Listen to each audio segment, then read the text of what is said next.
So my first job, I worked for a steel stockholder, and I was in the logistics department, and I was organising the shipment of raw steel from the mills to the client, whether it be in the Middle East to build an oil rig or what have you. And it was quite an intense job from being 16. So it was a steep learning curve. You couldn't make mistakes, because if an order failed, the business that I was working for would get penalties and potentially lose clients. And you had really strict time restraints. So you had to make sure that everything was well organised. So I think, it gave me a good grounding in the business world. Our business is very advice-led, and we strive to put ourselves in the client's position, very much so. And we always want to do the best for the client. It doesn't matter how much money we earn, it's as long as that client is protected. And I think you will come across hundreds of insurance brokers and these direct markets, like I alluded to earlier, online, and it tends to come across like you're a number rather than part of the bigger picture, really, of the company. And that is our ethos, really. It's the client is centric to our whole operation. I think you've got to understand them. Everybody's got their own personality, and I think you've just got to understand the way that people work, and there's no point being bolshy and shouty and all the rest of it. It's about working together as part of a team, and lead by example. So I think if people see what you do, they want to do in the same fashion. So that's the way that we would approach things. Good morning, Ben. Thank you for agreeing to come onto the podcast. No worries. Thanks for having me. If you could just give us an introduction of who you are, please.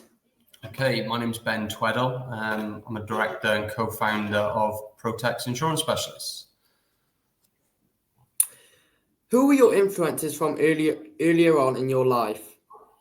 In business, I suppose, my father. He was a businessman before he retired.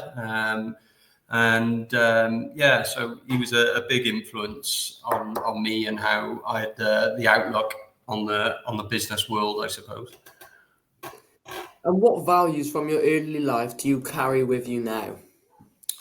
I suppose for me, it's all about integrity and doing everything to the best of my ability. So I've always done that from any task that I ever take charge of, really. And what did you want to be when you were younger, and why has that changed to where you are now? Oh, mate, like any youngster, I suppose, you have dreams and things, went through the usual, want to be a sports person or whichever, I had a keen eye for design and art and things when I was younger. So I always wanted to be a car designer. But then came to the reality that I wouldn't have made a career of being a car designer. So I had to think of plan B, really. And then moving over to education, where did you go to school, and what did you decide to do when you left school? So I went to Killeen, went to the Endowed Junior School, and then followed by Killeen High School, or comprehensive school. And then when I left at 16, I didn't really know what I wanted to do, other than I wanted to work. I didn't want to continue my education. I didn't really enjoy school. So I had the opportunity to get out into the world and earn a living. And what impacted education? Wait, did I just ask? No. What impact did education have on you, and what did you enjoy most about school? I mentioned, I didn't enjoy school at all. I couldn't wait to leave, to be perfectly honest, but I think that was down to not having the right support. So I had some learning difficulties, and I don't think that they were acted upon when I was going through schooling, from reception all the way to finishing at 16. So yeah, like I said, didn't really enjoy school. Couldn't wait to get out of the place, to be honest. But I know things are a lot better now. But yeah, times are different back then. Yeah. If you could change anything about education, what would it be and why? I think it's the support, like I mentioned. I think it's really important with children who need a bit more help with things or with learning difficulties or whatever. I think it needs to be identified at a younger age, and I think the support needs to be put in place, because every child has got the ability to do whatever they want, with the right support. And I think, that's a really big thing. Now, career and development. What was your first job and what was the biggest learning curve from your job? So my first job, I worked for a steel stockholder, and I was in the logistics department, and I was organising the shipment of raw steel from the mills to the client, whether it be in the Middle East to build an oil rig or what have you. And it was quite an intense job from being 16. So it was a steep learning curve. You couldn't make mistakes, because if an order failed, the business that I was working for would get penalties, and potentially lose clients. And you had really strict time restraints. So you had to make sure that everything was well organized.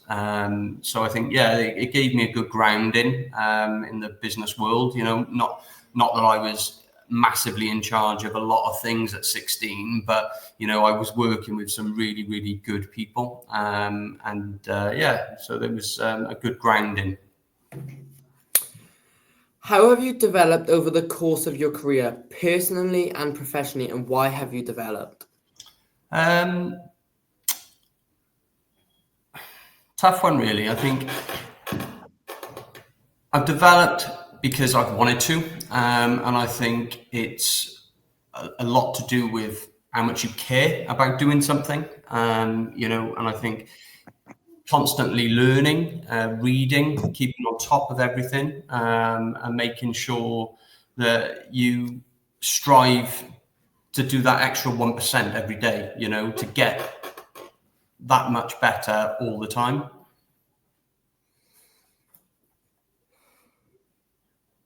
Did you have a plan when you set out your career, and what did that look like?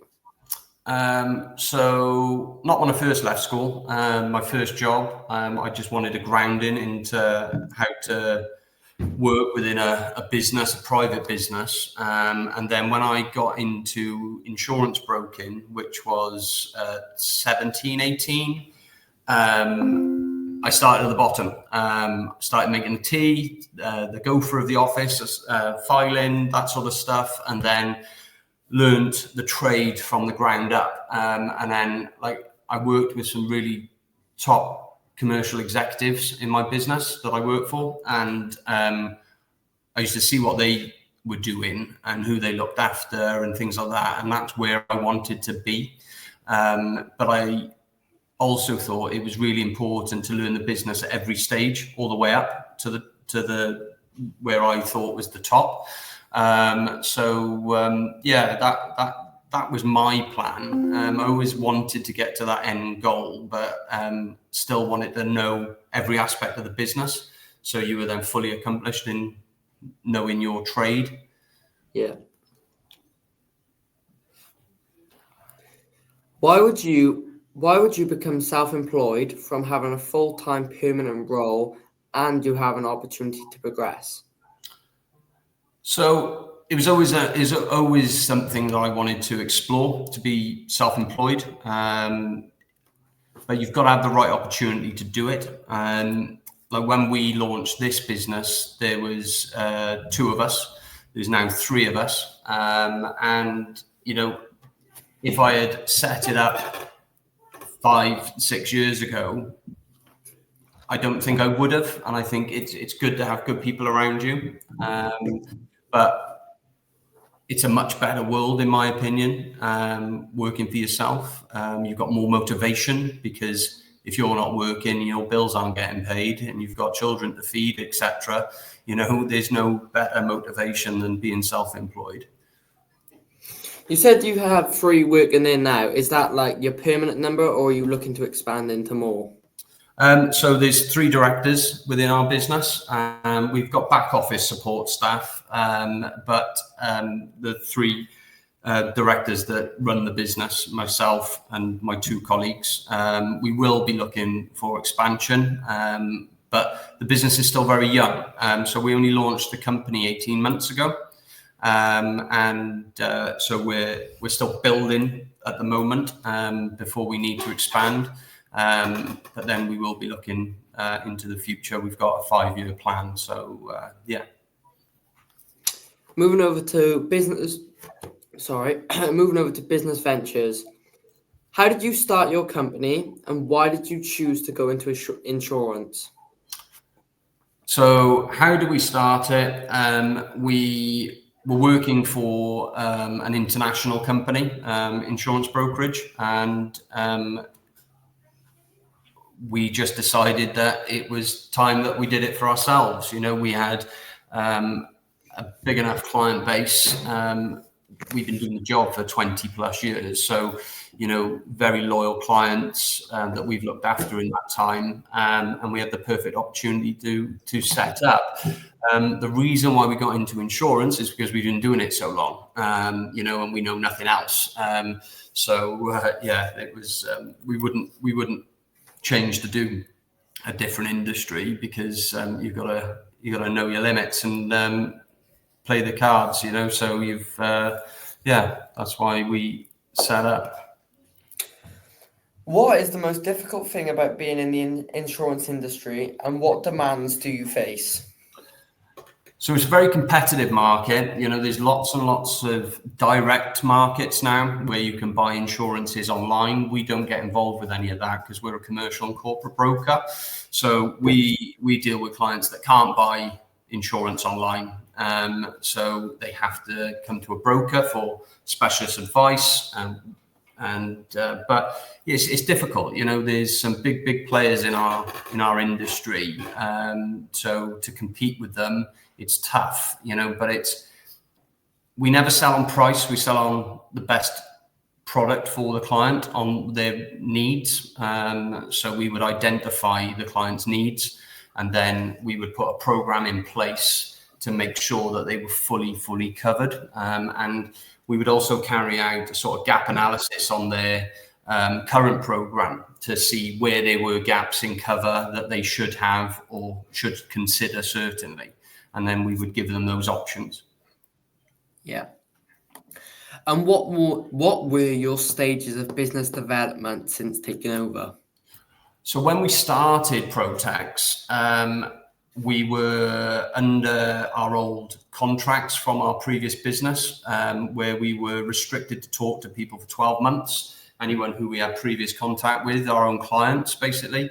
So that was tough, after dealing with these people for 20, 25 years and not being able to speak to them. It was very tough. So we had to go and get new clients. So that was traditional. I think face-to-face you won't beat. So we were knocking on doors, going around industrial estates, putting posts out on social media, picking up the telephone, and making appointments, and then seeing people.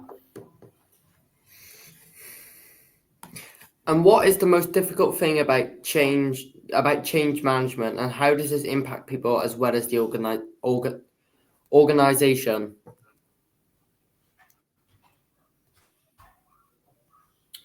Change of management, do you mean? Yeah, change. Yeah. So obviously there's not been a change in management in our business because it's only a new business. But from previous experiences, when a small company gets bought out by a big company and then they put in a new board or they have private investors, that can then make monumental changes to that initial company. So I think those changes impact people because people don't like change, and you have to embrace it to a degree. but there's bound to be conflict in what people think it should run like and how it does run like. Yeah. Where does your inner belief come from to have your own business and to compete against other companies in a saturated market? So, like I said earlier, our business is very advice-led, and we strive to put ourselves in the client's position, very much so, and we always want to do the best for the client. It doesn't matter how much money we earn; it's as long as that client is protected. And I think you will come across hundreds of insurance brokers and these direct markets, like I alluded to earlier, online, and it tends to come across like you're a number rather than part of the bigger picture, really, of the company, and that is our ethos, really. It's the client is centric to our whole operation, and as long as they're looked after, we'll be fine. So yeah, it is saturated, but I think we've got niches to the way that we approach business. Yeah. And how do you market your company, and do you partner with anyone to do so?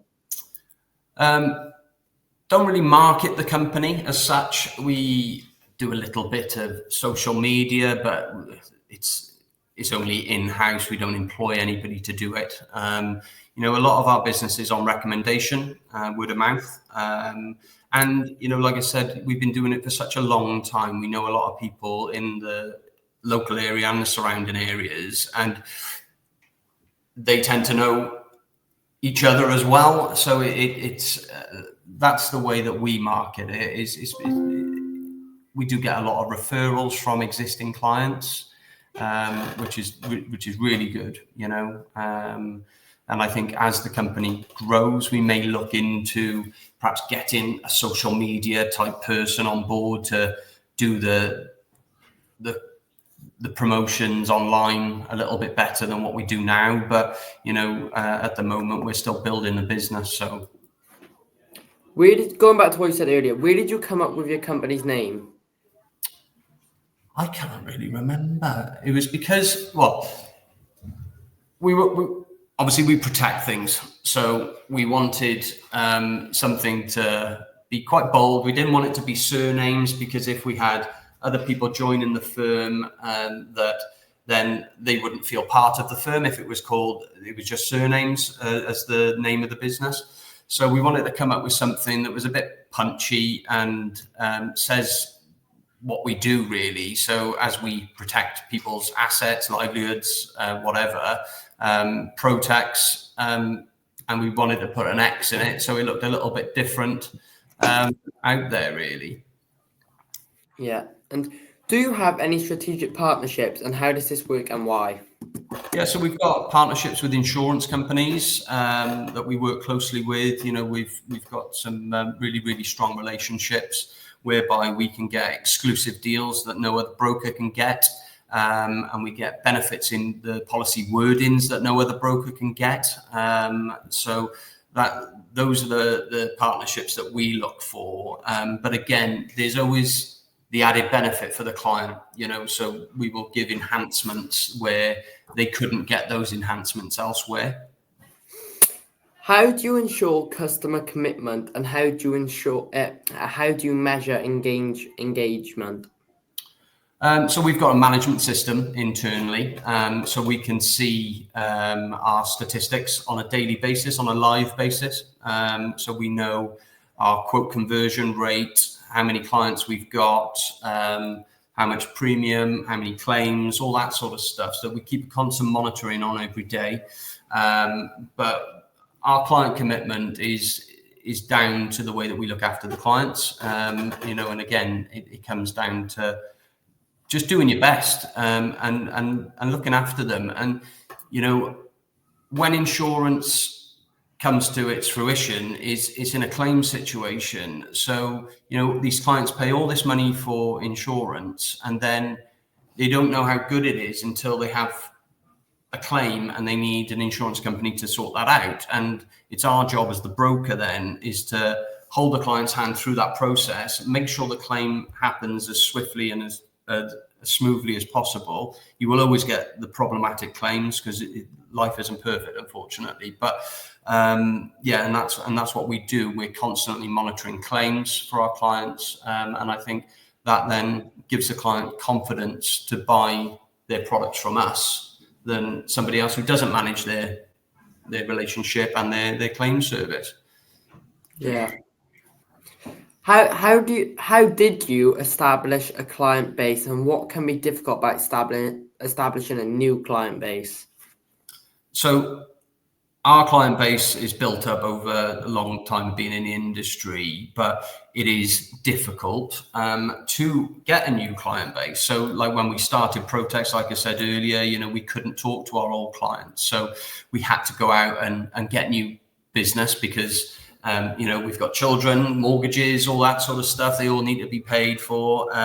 So you go and you make the appointments, you knock on the doors, but inevitably, those clients have probably got a relationship with a broker, and it might be good. But then we would always qualify the client first of all to say, like, if we can pick up your business, would you move it to us? If we came with, like, if you said, right, we want to save some money, we want some extra cover, we want 0% direct debit for argument's sake. And if we met that brief, will we be doing business with you? And if they say, well, I don't know, that means that you're probably not going to, and they've got an existing relationship, and that's fine, absolutely fine. But what we found was when we were knocking on the doors,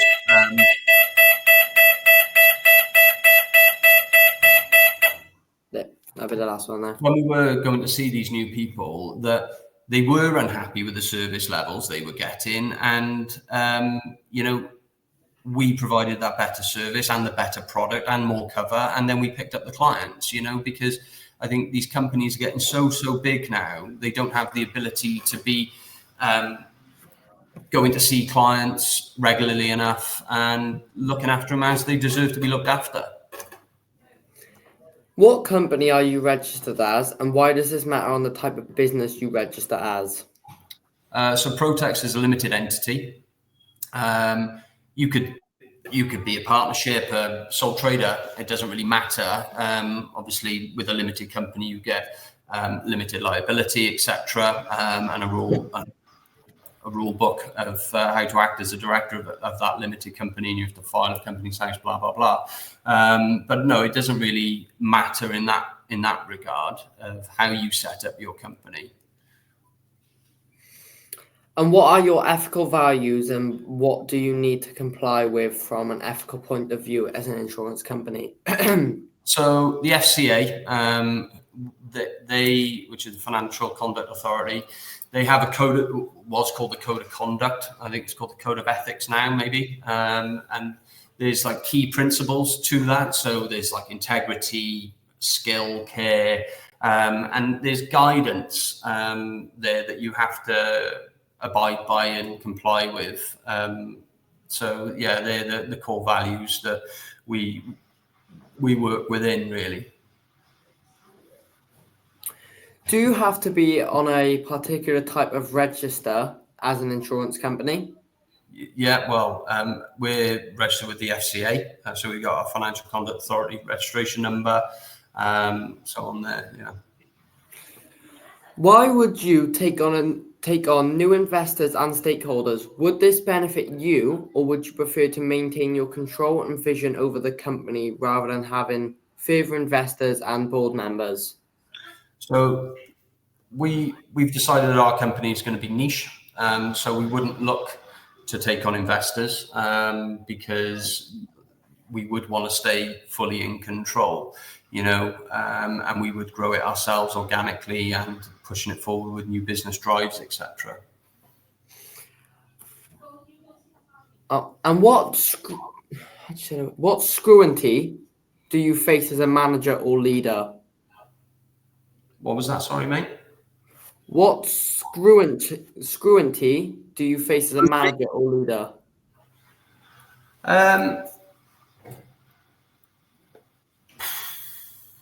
don't really know how to answer that, to be honest with you. I suppose, you always try to lead by example, don't you? So, if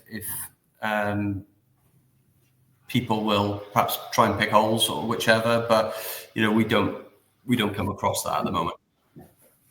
And how do you manage your staff and other people? I think you've got to understand them. Everybody's got their own personality, and I think you've just got to understand the way that people work, and there's no point being bolshy and shouty and all the rest of it. It's about working together as part of a team, and lead by example. So I think if people see what you do, they want to do in the same fashion. So that's the way that we would approach things. How do you lead, and what is the difference between leadership and management? So I'm quite easygoing to a degree. I like things to be done meticulously. That's my, I suppose, downfall is I'm very impatient, and I like things to be just so. So I got a real problem with detail. So I need everything done the way that I do it. So I think that's perhaps the frustrations I find is if people don't work the way that I work, but I know I'm quite intense as a person and the way that I do work. Sometimes I forget that though. How do you recruit people, and what can be difficult when recruiting new people? So it is difficult, because in our industry, there's lots of good companies out there and lots of good people working for those good companies.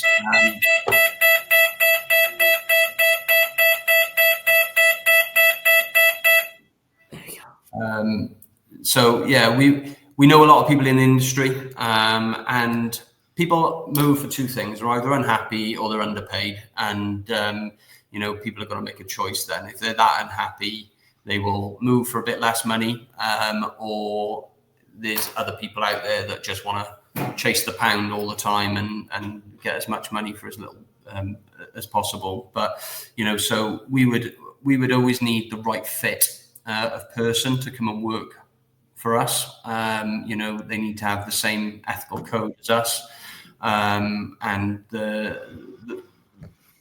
they need to be a perfect fit, really. So we are quite selective on who we would employ.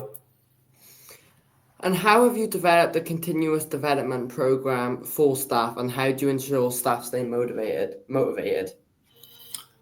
So we have to do a certain amount of hours of CPD every year. Okay. And if you're qualified, you have to do more hours to keep up with current legislation, changes in the industry, etc. So we have a platform for that that people would have to do, and we would always, but to motivate them, we would.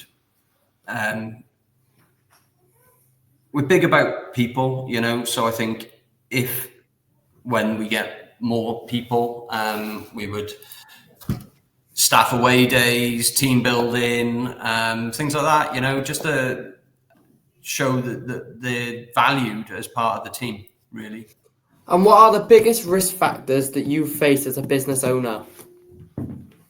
Going out of business, one of them, probably. Yeah, I suppose it's the climate, the economic climate has big changes. Our industry's been affected with COVID. The rates went very, very tough market to deal in. Now it's starting to get better. We're seeing a softer market coming, so we're able to get better deals out of insurers now. So yeah, I think one thing is that in our industry everybody needs insurance. So and as long as you're good at what you do, we should be fine. How do you stand out compared to other insurance brokers, and why would people become your client? I think I mentioned earlier on, we are quite a niche brokerage. We're small, but we're dynamic. And I think, we always put the client first. And it's not about the pound, shilling, and pence. It's about the client's protection.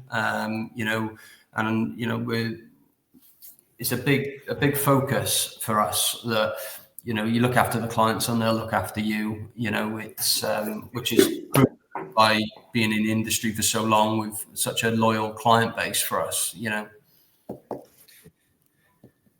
How often should you check in with your staff, from being hands-on and supportive to ensuring autonomy, and how difficult can that balance be? I think you should check in with them daily, really, to make sure if they do need any support with anything, if they've got any difficulties that you can take off them that they shouldn't be dealing with, etc. But you shouldn't micromanage. You've got to let people have that autonomy to do and make their own decisions. And I think that's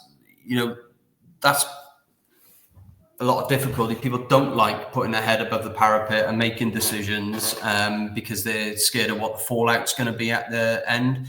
But you've got to make mistakes to learn from them. But I do think you've got to work closely with your team. But as long as you're not micromanaging every move and let them have their own space, etc. What advice would you give to anyone starting their own business? Go and do it. If you've got enough about you and you think you can do it, you probably can. And I think it's a great space to working for yourself. Just go out and do it. Where do you want to see the business in 5 years' time? Well, so we've got a plan. I can't divulge too much of it because it's sort of trade secrets, etc. But it will certainly be bigger. We will certainly have more people, and we've got quite a niche idea of how we are going to grow this business and how our employees will be as well. I can't really divulge too much, Sam. That's fine. Now, Ben, that's all the questions we have for today, but if it's okay with you, just to wrap it up, I have a few quick fire questions to go through. Yeah, you're going to have to wrap it up quickly though, mate, because I got to shoot off, I'm afraid. Yeah, that's no worries. Do you have any nicknames? When I was a youngster, my nickname was Twigsy. Your favourite food? Chinese. Favourite show? Don't know. Favourite film? Godfather. And if you could spend the day with anyone dead or alive, who would it be? Tupac. What are your non-negotiables in business? Laziness. If you could move anywhere, where would it be?